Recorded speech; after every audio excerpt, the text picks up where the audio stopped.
our work right now on the planet is to bring honoring and sanctity to the invisible just as much as the visible. The invisible results are things like feeling good, things like feeling connected, things like our health, our well-being, a feeling of joy, pleasure. Embodiment can't be faked.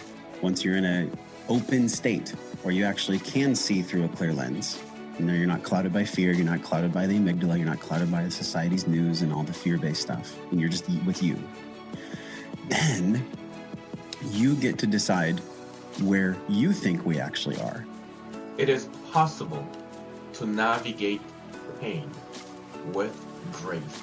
Energy is information. We're here to experience the full spectrum. That worthiness is hard for you. There's nothing wrong with you. It is a muscle that we kind of have to learn how to access. You are not disempowered, and you have power in every area of your life all the time. I believe that chronic illness is an opportunity for us to heal. Health, it's a choice. Listening to your body if you so choose. My prayer for the world would be that they would know the infinite love of God. Aloha and welcome to the Body and Soul Wisdom Podcast with your host, Jen Mons. Join me each week for soul-inspired, conscious conversations around awakening to your soul purpose through 5-element well-being. Thank you so much for joining in.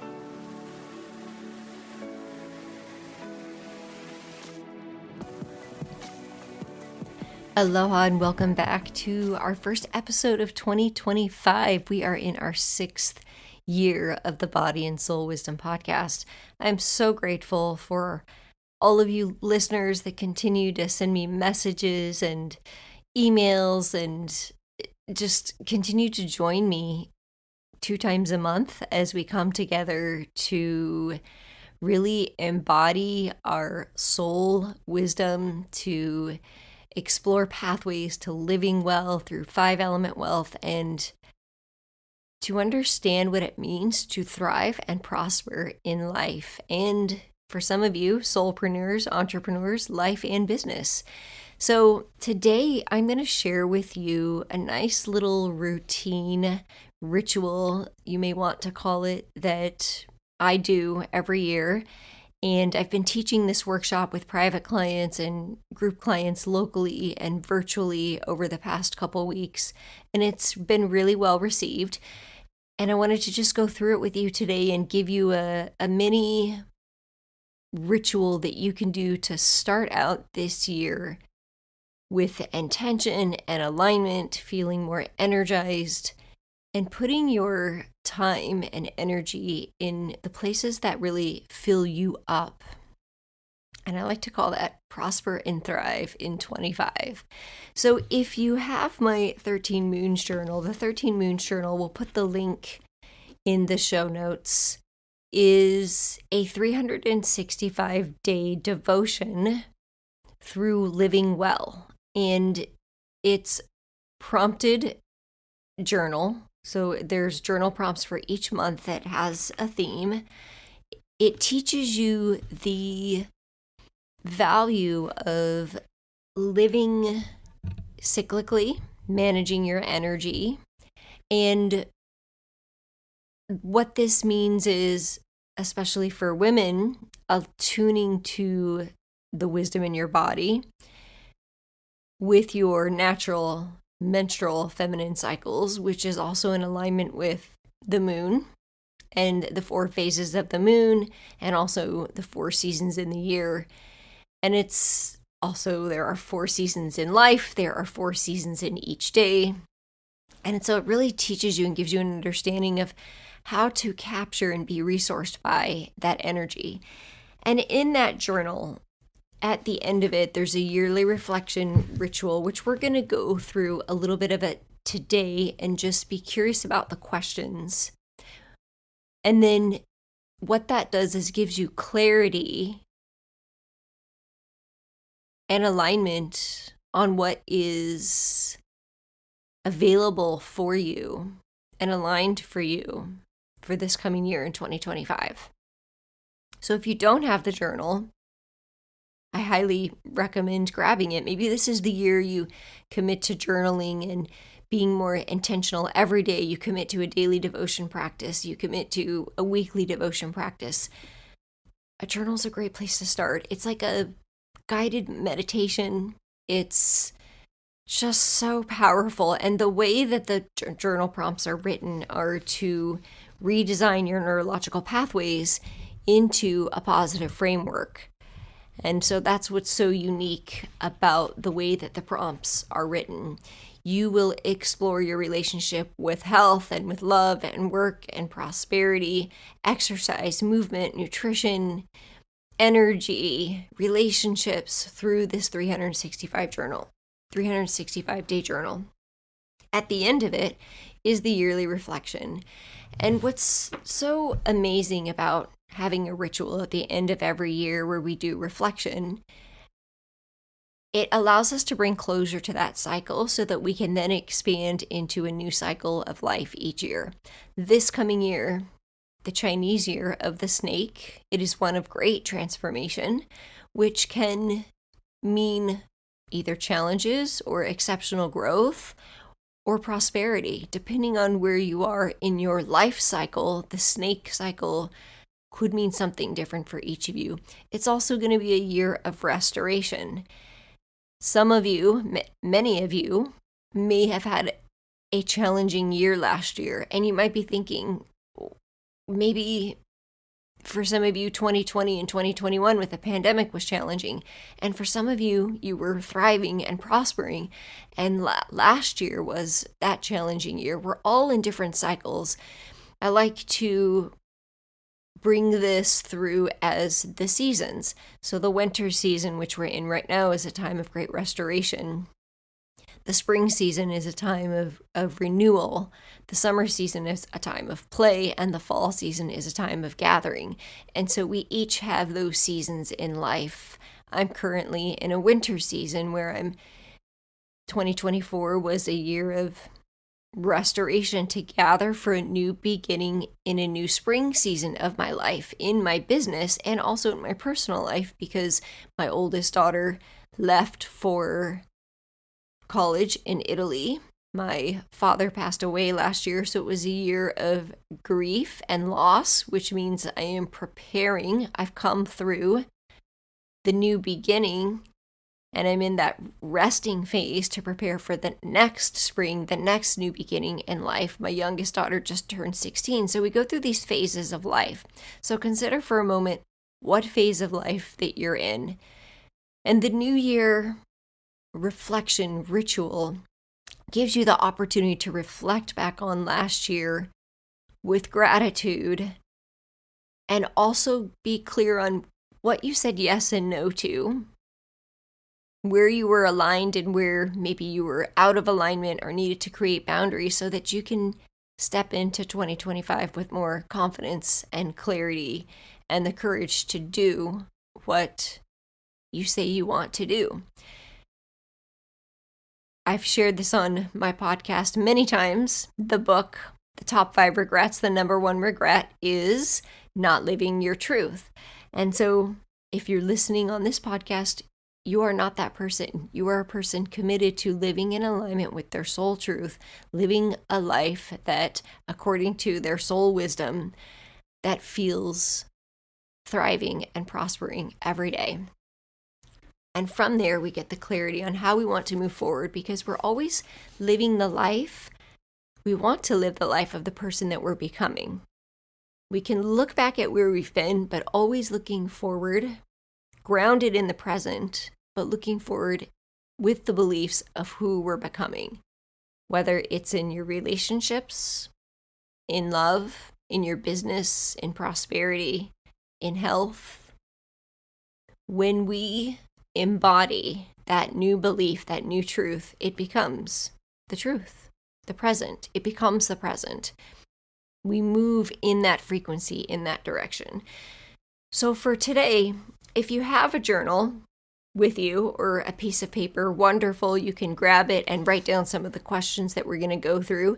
You may choose to sit and listen and reflect as I share these questions through the ritual, or you may choose to come back and write the questions down later, or maybe you choose to purchase the 13 Moons journal where this yearly reflection ritual is available to you. So we're going to begin by grounding into the present moment through our breath, inhaling through the nose and out through the mouth. And allowing yourself to become present in this moment so that you can just fully receive today's podcast episode. So if you're driving, of course, just focusing on your breath. If you're at home or in a place where you're able to close your eyes and really tune into your breath, then I'd invite you to do that. If you're driving, maybe you come back to this episode and maybe you just listen at the moment. Or maybe you're running or walking. I have listeners that do all kinds of things. And I know as a podcast listener myself, sometimes I'm driving or walking and sometimes I'm lying down. So wherever you are is perfectly okay. You can still receive that information. We really want to take a moment to just tune into our breath.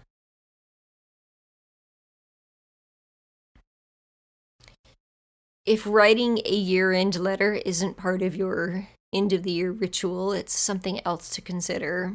It's a beautiful, beautiful gift to give yourself. You read last year's letter and then you write yourself a new letter. You can put it in an envelope and address it to yourself. And almost every time, all of my clients that I've supported, myself, my family members who have done this, we realize that we're always doing so much better than we think. And we get to celebrate so much more than we are celebrating, because most of us are living in what we need to do next, and we forget to celebrate how far we've come. So perhaps after this episode, if you haven't, you create an intention to give yourself permission to create that time to write yourself a letter. Or maybe this is your year-end letter. Maybe this yearly reflection blends into your letter. When you think back on the last year, ask yourself, what challenges did you overcome? What did you learn and how did you grow?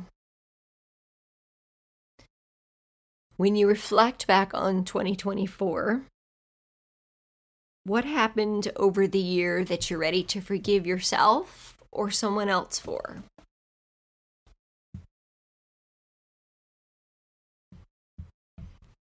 As you reflect on last year, is there anyone that you need to apologize to, including yourself? Did you judge or shame or guilt or hold anger or resentment towards anyone else or yourself? Did you find it hard to forgive anyone? Are there new boundaries that you're ready to create this year? That maybe you realize as you look back last year, boundaries were crossed. Maybe you overgave to someone else. Maybe you had a relationship, a friend, a partner, somebody at work who crossed your boundary. What goals did you set that you did not reach last year? What areas of your life do you need to bring more attention and awareness to?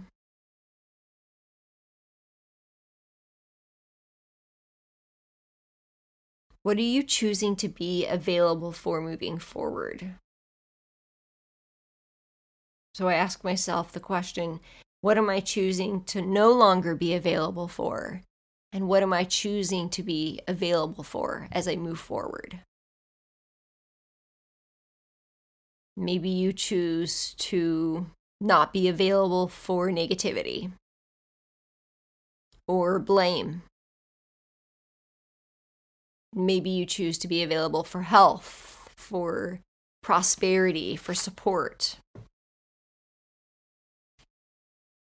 Looking back over the year, and if you've created a gratitude list or a celebration list, or if you haven't, maybe being curious, about what can you celebrate from last year. What were your top celebrations? Achievements, celebrations, events, moments. They can be small, sweet moments that provide the most quality.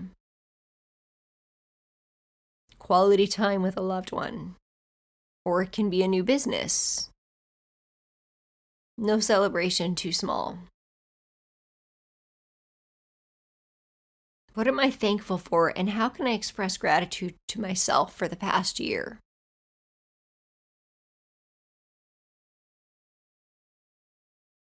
What relationships do I feel better about after last year? Relationships such as with loved ones or people, coworkers, friends, spouse, money, body, health, God, spiritual growth, your job, your work, purpose. Those are all relationships. Ask yourself, what did I say no to and what did I say yes to? What major events happened last year? How did I give back to others? What patterns or themes, if any, did I notice?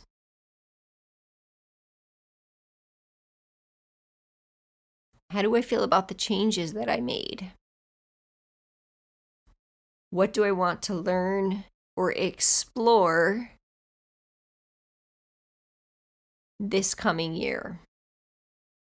So when you think about this past year and all of your relationships, the goals you met or didn't meet, sometimes we don't meet, quote, goals because they're actually out of alignment, or sometimes it's just not the right time.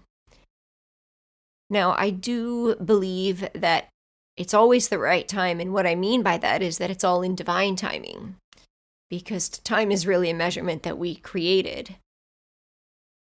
So things happen, and they take as long as they need to take. And when they're soul purpose driven, this becomes even more true. Sometimes, especially if we're visionaries, we can see everything that's available to us, and the human part of us needs to take action through the steps to align to that truth. So when you reflect on the last year and all of your relationships, just giving yourself permission to see an overall pattern or theme of what you said yes and no to. And it's going to give you some clarity on what you want to put your energy to moving forward. You're going to realize that you've been building the foundation for your intention this year. You were building that foundation in 2024.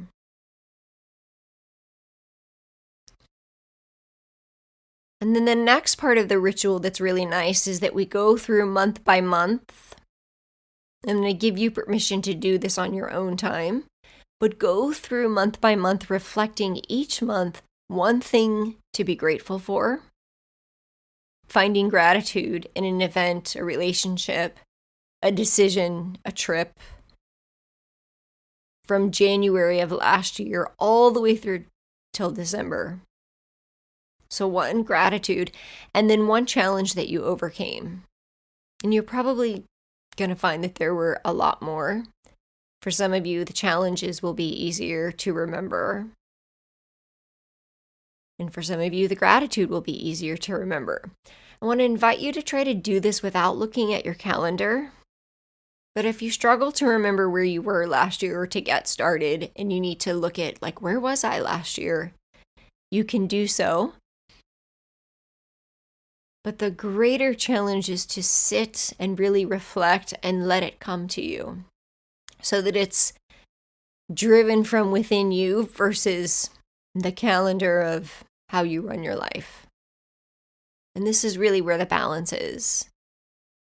Because the memories are from within, the heart, the soul. So giving yourself permission to Give yourself space and reflect each month. I'll be hosting a workshop where we're going to do this together this Sunday, January 12th, if you'd like to join and actually go through that process with us. So each month, one thing to be grateful for, one challenge that I overcame. And then as you complete that cycle of 12 months, look through the whole year, notice the themes and the patterns, and ask yourself, what did I say yes to? What did I say no to? Sometimes the yes is healthy. Sometimes the yes is overgiving. Sometimes the no is healthy, and sometimes the no is avoiding. So yes and no are not positive or negative, they're neutral. But just being curious about, like, how did I show up? Did I show up in a way that I wanted to? What did I say no to? Did I say no to time with my family? Did I say no to my business?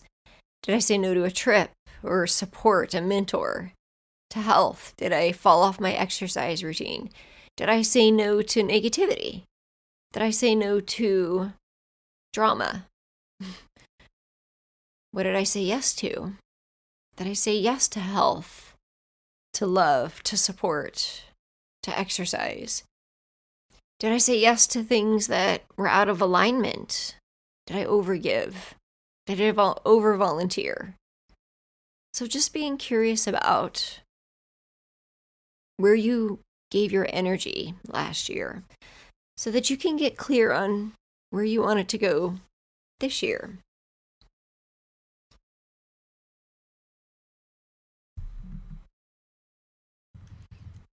And as you look forward into 2025, circle a couple of the major things that you said yes and no to, and ask yourself these questions in order to gain clarity on your word or intention for 2025. A word or intention is a way of being, it's a characteristic, it's a way of showing up in different experiences in your life. So rather than setting a goal, like I want to lose 30 pounds in 30 days or something like that is probably not realistic. The reason we don't meet New Year's resolutions is because they're time-stamped goals. But if we create an intention, a way of being, then that creates patterns that we become. So rather than saying I want to lose weight, the intention becomes health or nourishment. And when we do, or movement, and when we do that, when we become health, nutrition, and nourishment, then the weight comes off. So you can ask yourself these questions when you're thinking about the intention for 2025. What new skills, talents, and activities do I want to learn in order to continue this path of personal growth, of transformation, purpose-filled? You can fill in the blank. How can I bring harmony, ease, and grace into my life and my relationships? Because relationships are the foundation for everything. Your well-being, how you're living in your life, is the foundation for how your relationships are going, because they're all a reflection back to you. Relationship with money, health, partner, children. Relationships are a reflection back to us, the parts of us. What habits, practices, and or new beliefs will I take with me into this new year? And how do these fit into my life purpose, my big dream? When I think about what I want in my life, in my business, my relationships, what am I really willing to risk, invest, explore, or discover to walk the path towards my dream life? And this is a big one because many of us are always navigating fear and doubt as we think about what we really want. But those of you that are willing to be with the fear, to walk with it, to move through it, in whatever it is, making that hard decision, whether it's scheduling that 50th birthday trip that you always wanted to go go on, or whether it's leaving a lifelong partner that you know isn't in alignment with you, or starting that new business. I mean, all of these, I've had the honor of major life decisions, walking with women by their side, creating new businesses, making major life decisions. And it requires courage. It requires being present with the fear and the discomfort, getting the support that you need, taking the aligned action, and making the decision that is clearly in alignment with you.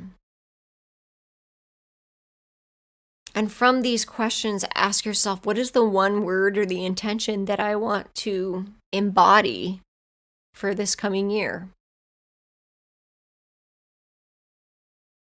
And give yourself permission. I like to give myself a week once I claim that intention, that word, to change it if I need to. But I find that with the first word that comes up, because women are so naturally intuitive, it is the right word. It's usually the ego that wants to talk you out of it.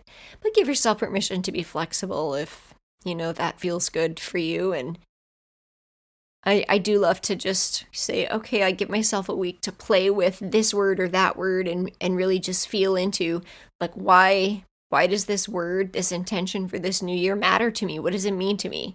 What's it going to look like? What's it going to feel like? And this is a lovely New Year ritual that I hope you enjoyed. I'd love to hear how it lands for you. Again, if you'd like to join us for a group workshop, you can do so on January 12th from 3 to 5 p.m. Eastern. And we'll drop that link in the show notes. May all of you, each of you listening, create a year of thriving and prospering.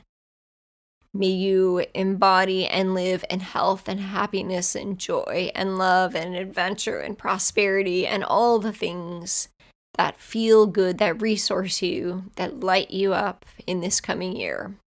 Thank you for joining, and I look forward to our next Connection Time podcast share together. Aloha, have a wonderful day.